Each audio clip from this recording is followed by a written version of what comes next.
जय हिंद दोस्तों, कैसे हैं आप सब। मैं हिमांशु सोनी और आज हमारा चल रहा है क्लास 10 फिजिक्स का chapter light, reflection and refraction.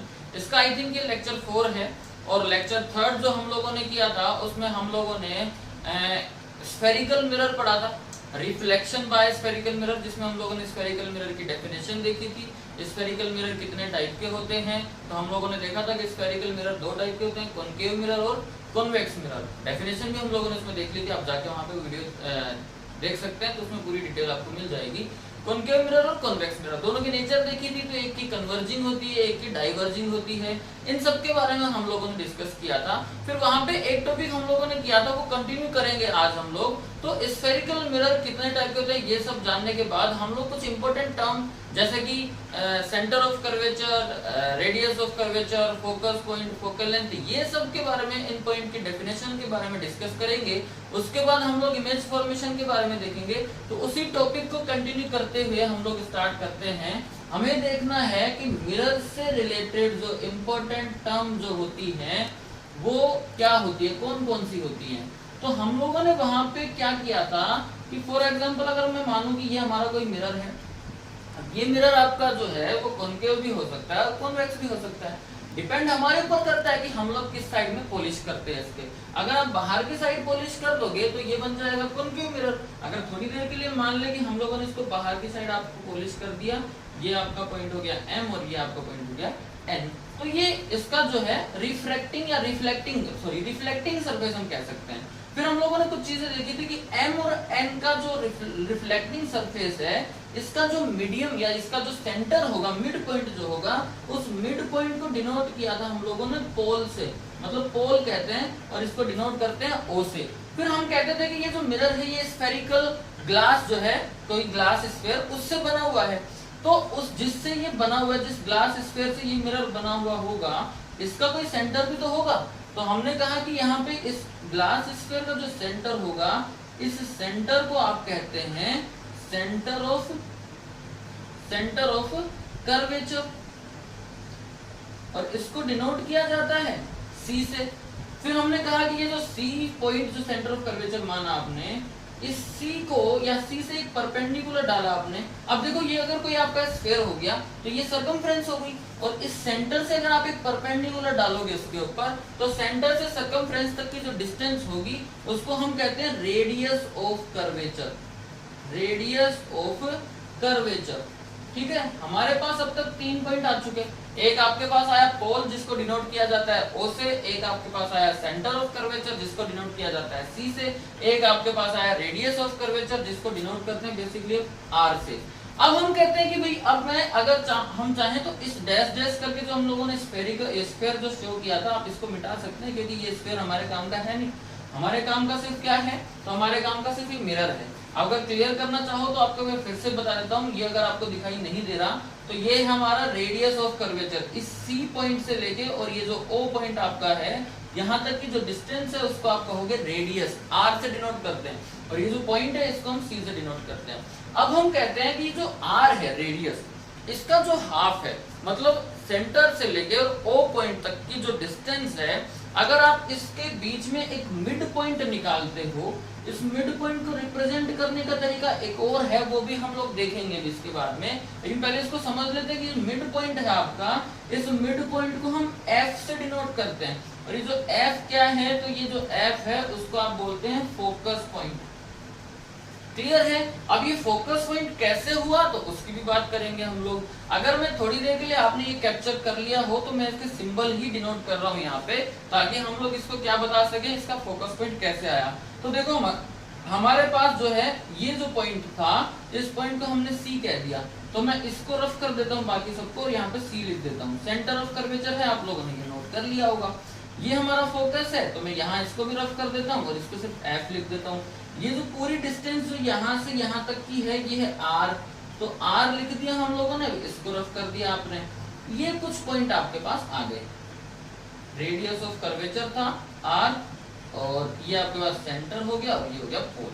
अब मैं कह रहा हूं कि ये जो लाइन हमने बनाई, एक ऐसी इमेजिनरी लाइन हम कह सकते हैं, या एक ऐसी लाइन जो कि सेंटर ऑफ कर्वेचर और पोल इन दोनों को मिलाती है, इन दोनों को ज्वाइन करवाती है। तो आप देखोगे कि ये तो है आपका सेंटर ऑफ कर्वेचर और ये है आपके पास पोल, और इन दोनों को मिलाने वाली जो लाइन है वो यही तो लाइन है। अगर इसको मैं थोड़ा सा और आगे तक एक्सटेंड कर देता हूं तो वो ये लाइन हो गई, और ये जो लाइन है इस लाइन को आप कहते हो principal axis. Principal axis, principal axis क्यों कहते हैं भाई? क्योंकि इस लाइन से ही इस मिरर से रिलेटेड जितनी भी डिस्टेंस होंगी वो सब मेजर होंगी प्रिंसिपल एक्सिस से ही।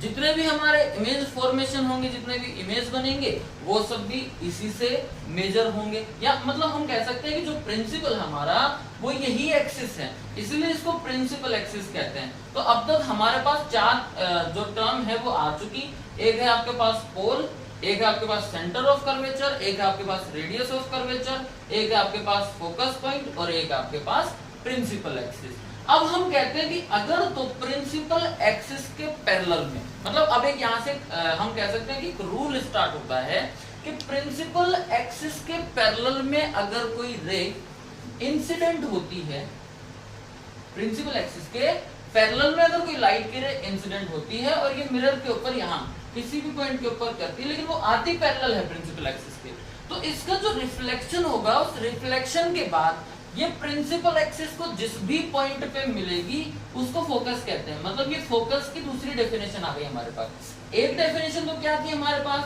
कि भाई जो रेडियस है ना उसका जो हाफ किया आप लोगों ने, वो जो हाफ पॉइंट था वो फोकस था। दूसरी डेफिनेशन हमारी क्या है कि प्रिंसिपल एक्सिस के पैरेलल में अगर कोई लाइट की रे इंसिडेंट होती है वो आफ्टर रिफ्लेक्शन जिस भी पॉइंट पे मिलेगी प्रिंसिपल एक्सिस को, that point is called focus point. उसी को आप क्या कहते हो?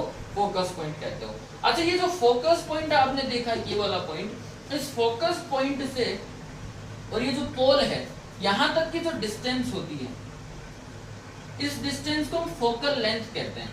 एफ जो है, जो स्मॉल एफ है उसको हम कहते हैं फोकल लेंथ। देखो यहाँ पे कुछ चीजें जो हैं वो थोड़ी सी कॉम्प्लिकेटेड हैं। कॉम्प्लिकेटेड का मतलब यहाँ पे कुछ चीजें इनके जो सिंबल हैं इन्हीं में हम लोग कंफ्यूज हो सकते हैं, तो उसको क्लियर कर लेते हैं कि जो कैपिटल एफ आप लोगों ने लिखा, इस कैपिटल एफ को हम किसके लिए काम में लेते हैं? तो जो फोकस पॉइंट है इसको डिनोट करने के लिए कैपिटल एफ काम में लिया जाता है। इस कैपिटल एफ से और ये जो ओ है यहाँ तक की जो डिस्टेंस है इसको हम बोलते हैं फोकल लेंथ, तो उसको रिप्रेजेंट करने के लिए हमेशा स्मॉल एफ काम में लिया जाएगा, ठीक है। और ये जो सेंटर है यहां से लेके जो ओ तक की डिस्टेंस है इसको डिनोट करने के लिए कैपिटल आर काम में लेते हैं। अब आप देखो कि ये जो सेंटर से ओ तक की जो डिस्टेंस इसको आपने आर कहा, और एफ से, कैपिटल एफ से ओ तक की डिस्टेंस जो है इसको फोकल लेंथ स्मॉल एफ कहा, और हम कहते हैं कि जो आर है और ये जो एफ जो है ये इनके मिड पॉइंट में है, तो हम कह सकते हैं कि आर अपॉन में जो 2 है, मतलब हाफ ऑफ द आर, वो आपकी फोकल लेंथ हो गई। तो ये एक फॉर्मूला भी बनता है आपका,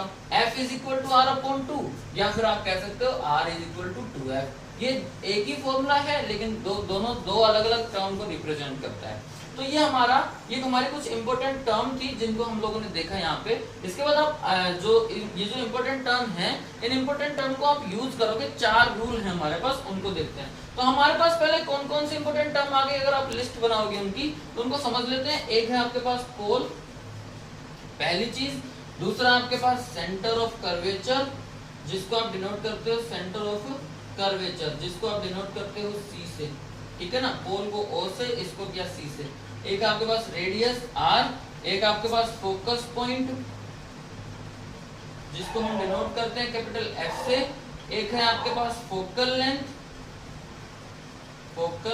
लेंथ जिसको हम डिनोट करते हैं स्मॉल एफ से।